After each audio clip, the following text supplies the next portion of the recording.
Chapter 6. There was someone crying. There was. The next day the rain poured down in torrents again, and when Mary looked out of her window the moor was almost hidden by grey mist and cloud. There could be no going out to-day. "What do you do in your cottage when it rains like this?" she asked Martha. "Try to keep from under each other's feet, mostly," Martha answered. There does seem a lot of us then. Mother's a good-tempered woman, but she gets fair moithered. The biggest ones goes out in the cowshed and plays there. Dickon, he doesn't mind the wet. He just goes out the same as if the sun was shining. He says he sees things on rainy days as doesn't show when it's fair weather. He once found a little fox-cub, half drowned in its hole, and he brought it home in the bosom of his shirt to keep it warm. Its mother had been killed near by, and the hole was swum out, and the rest of her litter was dead. He's got it at home now. He found a half-drowned young crow another time, and he brought it home too, and tamed it. It's named Soot because it's so black, and it hops and flies about with him everywhere." The time had come when Mary had forgotten to resent Martha's familiar talk. She had even begun to find it interesting, and to be sorry when she stopped or went away. The stories she had been told by her ayah when she lived in India had been quite unlike those Martha had to tell about the moorland cottage, which held 14 people who lived in 4 little rooms and never had quite enough to eat. The children seemed to tumble about and amuse themselves like a litter of rough, good-natured collie puppies. Mary was most attracted by the mother and Dickon. When Martha told stories of what mother said or did, they always sounded comfortable. "If I had a raven or a fox-cub I could play with it," said Mary. "but I have nothing." Martha looked perplexed. "Can the knit?" she asked. "No." answered Mary. "Can the sew?" "No." "Can the read?" "Yes." "Then why doesn't tha? Read something, or learn a bit o' spelling. Tha'st old enough to be learning thy book a good bit now." "I haven't any books," said Mary. "Those I had were left in India." "That's a pity," said Martha. "If Mrs. Medlock had let thee go into the library, there's thousands o' books there." Mary did not ask where the library was, because she was suddenly inspired by a new idea. She made up her mind to go and find it herself. She was not troubled about Mrs. Medlock. Mrs. Medlock seemed always to be in her comfortable housekeeper's sitting-room downstairs. In this queer place one scarcely ever saw any one at all. In fact, there was no one to see but the servants, and when their master was away they lived a luxurious life below stairs, where there was a huge kitchen hung about with shining brass and pewter, and a large servants' hall where there were 4 or 5 abundant meals eaten every day, and where a great deal of lively romping went on when Mrs. Medlock was out of the way. Mary's meals were served regularly, and Martha waited on her, but no one troubled themselves about her in the least. Mrs. Medlock came and looked at her every day or two, but no one inquired what she did or told her what to do. She supposed that perhaps this was the English way of treating children. In India she had always been attended by her ayah, who followed her about and waited on her hand and foot. She had often been tired of her company. Now she was followed by nobody, and was learning to dress herself because Martha looked as though she thought she was silly and stupid when she wanted to have things handed to her and put on. "Hasn't thou got good sense?" she said once, when Mary had stood waiting for her to put on her gloves for her.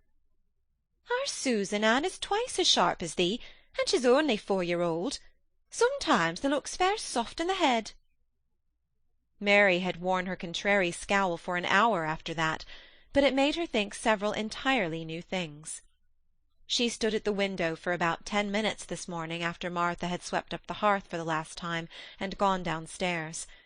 She was thinking over the new idea which had come to her when she heard of the library. She did not care very much about the library itself, because she had read very few books, but to hear of it brought back to her mind the 100 rooms with closed doors. She wondered if they were all really locked, and what she would find if she could get into any of them. Were there 100 really? Why shouldn't she go and see how many doors she could count? It would be something to do on this morning when she could not go out. She had never been taught to ask permission to do things, and she knew nothing at all about authority, so she would not have thought it necessary to ask Mrs. Medlock if she might walk about the house, even if she had seen her. She opened the door of the room and went into the corridor, and then she began her wanderings. It was a long corridor, and it branched into other corridors and led her up short flights of steps which mounted to others again. There were doors, and there were pictures on the walls. Sometimes they were pictures of dark, curious landscapes, but oftenest they were portraits of men and women in queer, grand costumes made of satin and velvet. She found herself in one long gallery whose walls were covered with these portraits. She had never thought that there could be so many in any house. She walked slowly down this place and stared at the faces, which also seemed to stare at her. She felt as if they were wondering what a little girl from India was doing in their house. Some were pictures of children, little girls in thick satin frocks which reached to their feet and stood out about them, and boys with puffed sleeves and lace collars and long hair, or with big ruffs around their necks. She always stopped to look at the children, and wonder what their names were, and where they had gone, and why they wore such odd clothes. There was a stiff, plain little girl rather like herself. She wore a green brocade dress, and held a green parrot on her finger. Her eyes had a sharp, curious look. "Where do you live now?" said Mary aloud to her. "I wish you were here." Surely no other little girl had ever spent such a queer morning.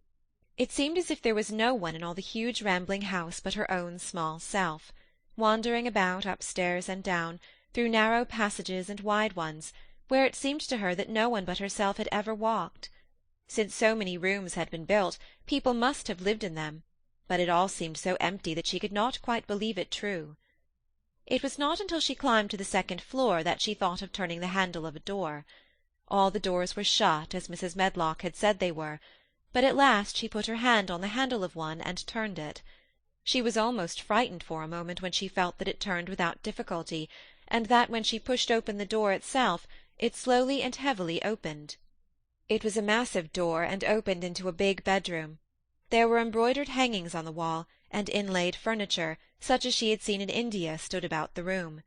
A broad window with leaded panes looked out upon the moor, and over the mantel was another portrait of the stiff, plain little girl, who seemed to stare at her more curiously than ever. "Perhaps she slept here once," said Mary. "She stares at me so that she makes me feel queer." After that she opened more doors and more. She saw so many rooms that she became quite tired, and began to think that there must be 100, though she had not counted them. In all of them there were old pictures or old tapestries with strange scenes worked on them. There were curious pieces of furniture and curious ornaments in nearly all of them. In one room, which looked like a lady's sitting-room, the hangings were all embroidered velvet, and in a cabinet were about 100 little elephants made of ivory. They were of different sizes, and some had their mahouts or palanquins on their backs. Some were much bigger than the others, and some were so tiny they seemed only babies. Mary had seen carved ivory in India, and she knew all about elephants. She opened the door of the cabinet and stood on a footstool, and played with these for quite a long time. When she got tired she set the elephants in order, and shut the door of the cabinet. In all her wanderings through the long corridors and the empty rooms, she had seen nothing alive, but in this room she saw something. Just after she had closed the cabinet door, she heard a tiny rustling sound. It made her jump and look around at the sofa by the fireplace, from which it seemed to come. In the corner of the sofa there was a cushion, and in the velvet which covered it there was a hole, and out of the hole peeped a tiny head with a pair of frightened eyes in it. Mary crept softly across the room to look. The bright eyes belonged to a little grey mouse, and the mouse had eaten a hole into the cushion and made a comfortable nest there. 6 baby mice were cuddled up asleep near her. If there was no one else alive in the 100 rooms, there were 7 mice who did not look lonely at all. "If they wouldn't be so frightened I would take them back with me," said Mary. She had wandered about long enough to feel too tired to wander any farther, and she turned back. 2 or 3 times she lost her way by turning down the wrong corridor, and was obliged to ramble up and down till she found the right one. But at last she reached her own floor again, though she was some distance from her own room, and did not know exactly where she was. "I believe I have taken a wrong turning again," she said, standing still at what seemed the end of a short passage with tapestry on the wall. "I don't know which way to go. How still everything is." It was while she was standing here, and just after she had said this, that the stillness was broken by a sound. It was another cry, but not quite like the one she had heard last night. It was only a short one, a fretful, childish whine muffled by passing through walls. "It's nearer than it was," said Mary, her heart beating rather faster. "and it is crying." She put her hand accidentally upon the tapestry near her, and then sprang back, feeling quite startled. The tapestry was the covering of a door which fell open, and showed her that there was another part of the corridor behind it, and Mrs. Medlock was coming up it with her bunch of keys in her hand and a very cross look on her face. "What are you doing here?" she said, and she took Mary by the arm and pulled her away. "What did I tell you?" "I turned round the wrong corner," explained Mary. "I didn't know which way to go, and I heard someone crying." She quite hated Mrs. Medlock at the moment, but she hated her more the next. "You didn't hear anything of the sort," said the housekeeper. "You come along now back to your own nursery, or I'll box your ears." And she took her by the arm, and half pushed, half pulled her up one passage and down another, until she pushed her in at the door of her own room. "Now," she said, "you stay where you're told to stay, or you'll find yourself looked up. The master had better get you a governess, same as he said he would. You're one that needs someone to look sharp after you. I've got enough to do." She went out of the room and slammed the door after her, and Mary went and sat on the hearth-rug, pale with rage. She did not cry, but ground her teeth. "There was someone crying. There was, she said to herself. She had heard it twice now, and sometime she would find out. She had found out a great deal this morning. She felt as if she had been on a long journey, and at any rate she had had something to amuse her all the time, and she had played with the ivory elephants and had seen the grey mouse and its babies in their nest in the velvet cushion. End of chapter 6.